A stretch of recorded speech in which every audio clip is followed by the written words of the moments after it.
pada video kali ini saya akan membagikan sedikit tips terkait Flutter Developer, lebih tepatnya ke source code-nya. Jadi mungkin langsung saja ya, saya perlihatkan case-nya seperti apa. Jadi di sini ada tanda-tanda biru gini ya di VS Code saya. Nah, ini berarti ada warning ya di code saya. Ini kebetulan warna biru karena style VS Code yang saya pakai seperti ini. Ini ada warning ya. Nah, ini kenapa ada seperti ini? Karena kita mengimport sebuah linter. Kalau dilihat secara code sih ini baik-baik aja ya, nggak ada error atau secara struktur juga udah benar banget. Tapi ada tanda warning gini. Ini karena kita mengimport atau menggunakan linter. Nah, mungkin teman-teman setiap membuat project itu nanti dapat uh, apa langsung ke generate nih analysis option.yml file linternya. Dan di sini ada uh, Flutterlins yang dimana kita mengimport linter dari package Flutterlins. Nah, kalau misalkan teman-teman nggak tahu linter itu, mungkin saya akan jelasin secara sederhana. Jadi linter itu adalah sebuah metode yang dimana kita mengimport sebuah rule style pemrograman yang direkomendasiin sama Dart, yaitu effective Dart. Nah, mungkin teman-teman bisa lihat di bagian ini ya, effective Dart. Di sini diperlihatkan yang mana source code, style source code yang good ataupun bad. Jadi ketika kita mengimplement Flutter Dart itu udah tercover nih di Flutterlins package. Jadi teman-teman mendapatin warning seperti ini karena style pemrograman teman-teman itu ada yang keliru atau belum mengikuti yang namanya uh, effective Dart dari Flutter Linter. Nah, di sini kalau misalkan kita lihat ada error, ada bukan error sih tadi, tapi ada info yang dimana prefer cons with constant constructor. Nah, ini maksudnya apa? Jadi di sini dia ada sebuah teks yang dimana value-nya adalah sebuah string static. Artinya static itu adalah dia nggak akan berubah-berubah. Jadi setelah APK-nya dirilis pun ini value ini nggak akan berubah gitu.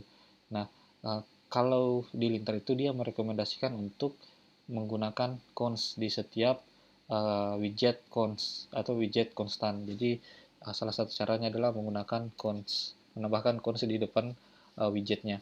Nah, ini kan udah hilang nih warningnya, info warningnya. Tapi dibandingin dengan cara seperti itu, mungkin saya perlihatkan dulu. Jadi kalau misalkan ada case nih di mana banyak banget warning seperti ini. Nah, tapi dibandingin kita ngetik satu-satu ya, ngetik satu-satu gini, ketik lagi setelahnya, apalagi kalau misalkan udah banyak file, wah itu udah capek banget ya. Nah, dibandingin dengan cara seperti itu, kita bisa menggunakan Command S. Jadi di sini saya ketika menekan Command S, nah itu akan otomatis nih di fix semua, otomatis ditambahin cons di bagian depan constant widget. Nah, ini sangat membantu sekali karena kita cukup menekan Command S. Nah, untuk pengaturannya sendiri teman-teman bisa ke settings.json. Nah, di mana di sini saya nambahin si editor code action on save, source pixel sama dengan value-nya true. Jadi ketika saya neken Command S atau Control S ya kalau di Windows, udah saya pakai Mac, saya tekan Command S itu akan ke save dan juga akan langsung ngefix source code yang terkena warning dari linter. Nah, jadi ini sangat membantu sekali untuk mempercepat banget ya dalam ngefix itu karena itu juga membutuhkan waktu dan di samping itu bukan hanya sekedar widget aja, konstan widget aja menambahin keyword code sini depan widget konstan itu nggak hanya itu, tapi dia juga bisa menghapus nih. Misalkan nih kita ada import yang kita nggak pakai itu terkena linter. Nah, kita bisa menghapus itu dengan cara menekan tombol S, Command S. Jadi dengan menekan Command S itu udah langsung ke remove ya. Jadi udah langsung ke remove sama dia ngenambahin cons juga di depan widget konstan. Nah, ini salah satu uh, fungsi uh, fungsi dari fitur ini. Nah, kemudian di sini juga saya ada problems ya. Kalau VS Code itu kita bisa lihat problemsnya di sini. Itu ada 97 problems, bisa dibilang ini warning semua yang nggak ada error. Nah, dibandingin dengan menyelesaikan satu persatu di problem sini. Nah, ini kan butuh waktu lama ya. Nah, dibandingin dengan cara seperti ini, kita bisa menggunakan yang namanya perintah dart fix.all. Mungkin bisa dilihat seperti di sini.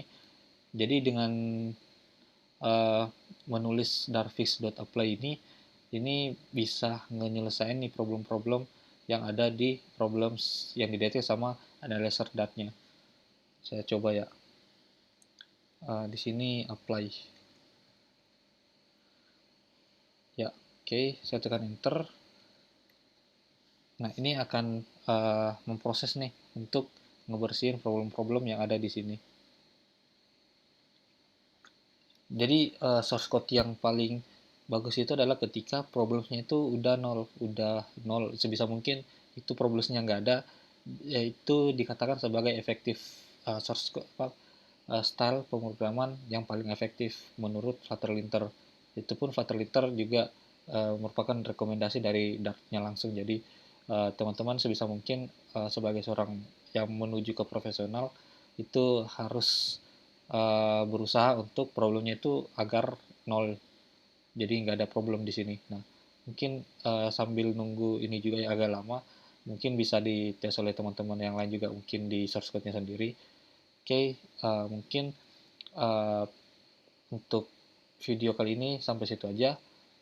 Dan ya, saya ucapkan terima kasih telah menonton video ini, dan sampai jumpa.